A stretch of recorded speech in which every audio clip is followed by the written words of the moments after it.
সকাল থেকেই আকাশের মুখভার বেশ কয়েক পশলা বৃষ্টি হচ্ছে দেখা যাচ্ছে কলকাতায়। পাশাপাশি যদি আমরা দেশের দিকে চোখ রাখি সেখানেও কিন্তু মুখভার দেশের, কারণ আজকে মুখোমুখি হতে চলেছে ভারত এবং পাকিস্তান। যে বহুল কাঙ্ক্ষিত বহুজাতের জন্য অপেক্ষা করে থাকে দুই দেশের মানুষ, সেই বহুল কাঙ্ক্ষিত বহুজাত কিন্তু আজকে হতে চলেছে। কিন্তু এইবার পরিস্থিতি সম্পূর্ণই আলাদা। কেন? গত এপ্রিল মাসে যে ভয়াবহ ঘটনাটি ঘটেছিল কাশ্মীরের পেহেলগাঁওয়ে, তারপর আজ প্রথমবারের জন্য 22 বছর মুখোমুখি হতে চলেছে ভারত এবং পাকিস্তান। আর সেই ঘটনাকে কেন্দ্র করে ইতিমধ্যেই কিন্তু বয়কটের ডাক উঠেছে সারা দেশ জুড়ে। তার পাশাপাশি যে ছবিটা দেখা যাচ্ছে, রাজনৈতিক নেতা নেত্রীদের একাংশ কিন্তু ইতিমধ্যেই এই বয়কটের দাবি তুলেছেন।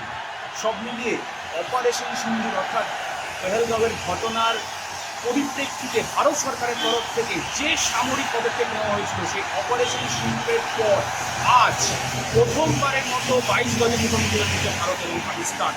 আর তারই পরিপ্রেক্ষিতে আমাদের জজবাত 24 বাংলার বিশেষ অনুষ্ঠান অপারেশন 22 গজ। আর সেই উপলক্ষেই এই মুহূর্তে উপস্থিত হয়েছি কলকাতার ইডেন গার্ডেন স্টেডিয়ামে, অর্থাৎ হোম অফ ক্রিকেট যদি বলা হয় লর্ডসকে, অর্থাৎ লন্ডনের লর্ডস মাঠকে, এবং তাহলে কিন্তু বাংলায় দাঁড়িয়ে অবশ্যই ভারতবর্ষেও দাঁড়িয়ে হোম অফ ক্রিকেটের মানে তকমাটা কিন্তু দিয়ে দেওয়া যায় সেই ইডেন গার্ডেন্সকে। আর ইডেন গার্ডেন্সে আজকে আরও একটি ঘটনা রয়েছে, যে জন্য কিন্তু ইতিমধ্যেই সাজো সাজো রং দেখা যাচ্ছে ইডেন গার্ডেন স্টেডিয়ামে।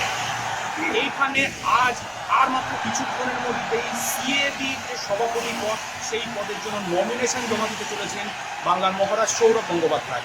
তিনি আর কিছুক্ষণের মধ্যেই কিন্তু এসে পড়বেন এমনটাই খবর। তাই সব মিলিয়ে আজকের এই দিনটা 14ই সেপ্টেম্বর 2025 সব মিলিয়ে যেন ক্রিকেটের জন্য এক মহা দিনে পরিণত হয়েছে। একদিকে যেমন ভারত পাকিস্তান ম্যাচ, সেই ম্যাচের উত্তেজনা রয়েছে, তার পাশাপাশি সিএবিতে একটা সাজু সাজু রব দেখা যাচ্ছে, কারণ সৌরভ গঙ্গোপাধ্যায় তিনি আজকে নমিনেশন জমা দিতে পারেন। কারণ আজকেই সিএবি সভাপতি পদে নমিনেশন জমা দেওয়ার কিন্তু আজকেই শেষ দিন।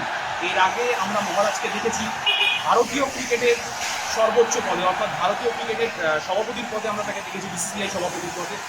তার আগে তিনি অবশ্যই বাংলার ক্রিকেটের সভাপতি পদে অলঙ্কৃত করেছেন। আর এবার আরও একবার কিন্তু সেই পুরনো পদে ফিরে আসতে পারেন সৌরভ গঙ্গোপাধ্যায়।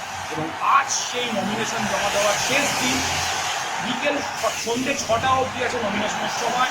তার আগে যে কোনো মুহূর্তে চলে আসতে পারেন সৌরভ গঙ্গোপাধ্যায়। সেই নিয়ে কিন্তু একটা রীতিমতো সাজোসাজো রব দেখা যাচ্ছে ইডেন গার্ডেন্সে বা সিএবিতে।